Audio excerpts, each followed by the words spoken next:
இன்றைக்கி என்ன டிஷ் பார்க்க போகிறோம்னா எங்கள் அம்மா வைக்கிற ஸ்டைலில் எப்படி மீன் குழம்பு பண்ணலாம் அப்படின்னு தான் பார்க்க போகிறேன். சிம்பிளாக தான் பண்ணுவோம். சிம்பிளாகவும் வெரி ஃபாஸ்ட்டாகவும் பண்ணிடலாம் மீன் குழம்பு. ஃபஸ்ட்டு நல்லெண்ணெயை ஊற்றிக்கணும்.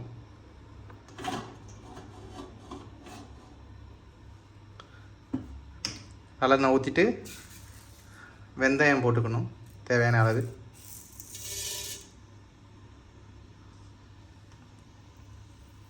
நல்லா எண்ணெய் சூடாகணுன்னே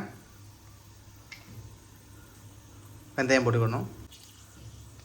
வெந்தயம் பொரிஞ்ச உடனே சின்ன வெங்காயம் ஒரு 1/2 kg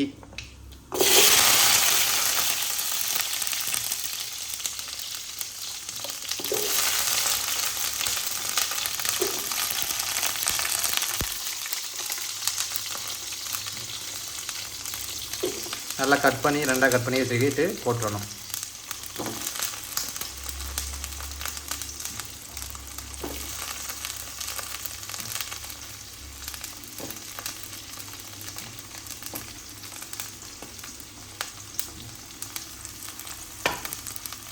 போட்டுட்டு நல்லா ப்ரௌன் ஆகிறதாட்டியும் நல்லா வதக்கிட்டே இருக்கணும். நான் பொதுவாக சின்ன வெங்காயம் மட்டும்தாங்க போடுவோம். அந்த சின்ன வெங்காயம் மட்டும் போட்டால் தான் டேஸ்ட் அதிகமாக இருக்கும். பெரிய வெங்காயம் போட்டால் கொஞ்சம் இளைக்கிற மாதிரி டேஸ்ட் இருக்கும்.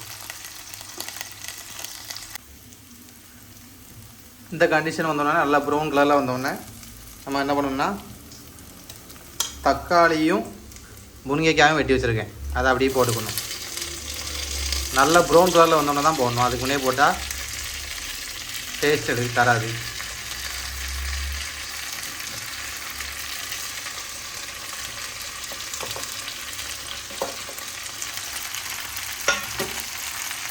நல்லா போட்டுட்டு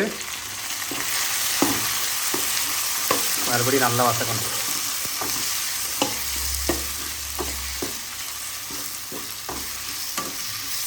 ஒரு 5 நிமிஷம் அப்படியே நல்லா வதக்கினா தக்காளி வெங்காயம் எல்லாம் மிக்சிங்காக அப்படியே ஒரு குழம்பு மாதிரி ரெடி ஆகிடும்.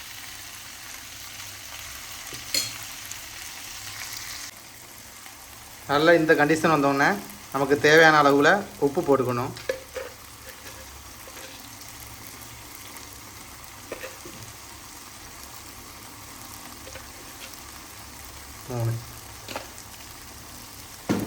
தேவையான அளவு உப்பு போட்டுட்டு லைட்டாக கிண்டி விட்டுக்கணும்.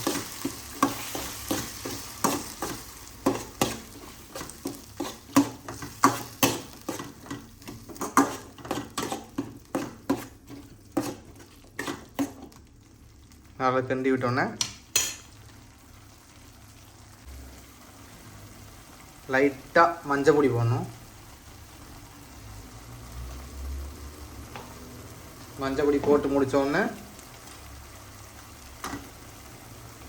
மிளகா பொடி தேவையான அளவு,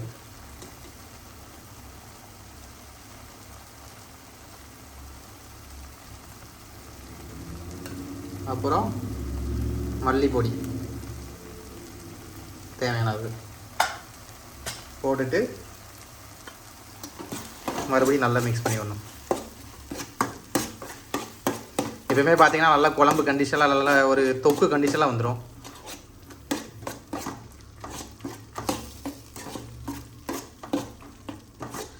சின்ன வெங்காயம் பொதுவாக யூஸ் பண்ணுங்கள். பெரிய வெங்காயம் யூஸ் பண்ணால் ஒரு இலைக்கிற வாடை டேஸ்ட் இருக்கும். சின்ன வெங்காயம் தான் நல்லா டேஸ்ட்டாக இருக்கும். நான் பாருங்கள் எப்பவுமே நல்லா தொக்கு மாதிரி ஆகிட்டு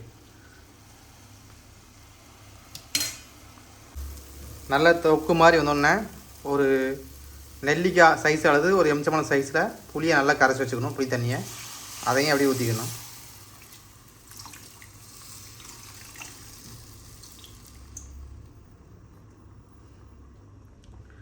ஊற்றிட்டு நமக்கு தேவையான அளவு தண்ணி ஊற்றிக்கணும். மீன் எவ்வளோ வச்சுருக்கோமோ அதுக்கு அது மாதிரி தண்ணி வச்சுக்கணும். அப்புறம் நல்லா குழம்பு இப்படி கொதித்த உடனே எல்லா பொடியும் போட்டு முடிச்சுன்னா இப்படி கொதித்த உடனே மீனை போட்டுற வேண்டியதான். இன்னும் கொஞ்சம் குழம்பு கொஞ்சம் கட்டியாக தான் இருக்கணும், ஏன்னா மீன்லேயே தண்ணி வரும். நான் கொஞ்சம் தண்ணி அதிகமாக ஊற்றிட்டேன். பட் நமக்கு தண்ணியாக இருந்தாலே ஓகே தான்.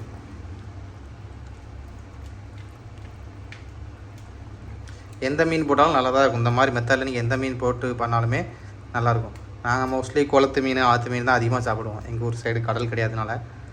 ஸோ நீங்கள் எந்த மீன் போட்டாலும் உங்களுக்கு டேஸ்ட் அதிகமாக நல்லா தான் இருக்கும். இந்த மாதிரி மெத்தடில் நீங்கள் சின்ன வெங்காயம் போட்டு செஞ்சிங்கன்னா நல்லா தான் இருக்கும். லைட்டாக எல்லாத்தையும் அப்படி முங்குற மாதிரி ரெடி பண்ணிவிட்டு அப்புறம் மீன் வெந்த உடனே இறக்கிட வேண்டியது.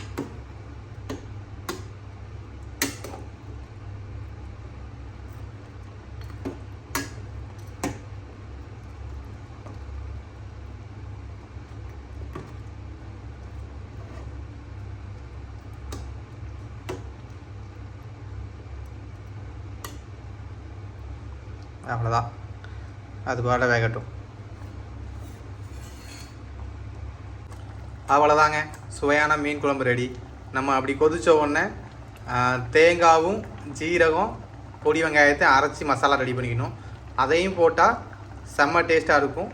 அவ்வளோதான், மீன் குழம்பு ரெடி நமக்கு. நம்ம தேங்காய் ஜீரகம் பொடி வெங்காயத்தை அரைச்சி போட்ட உடனே ஒரு கொதிச்சோடனே நல்லா குழம்பு கட்டியாயிரும். அதுக்கப்புறம் இப்படி தாங்க இருக்கும், நல்லா டேஸ்ட்டாக இருக்கும்.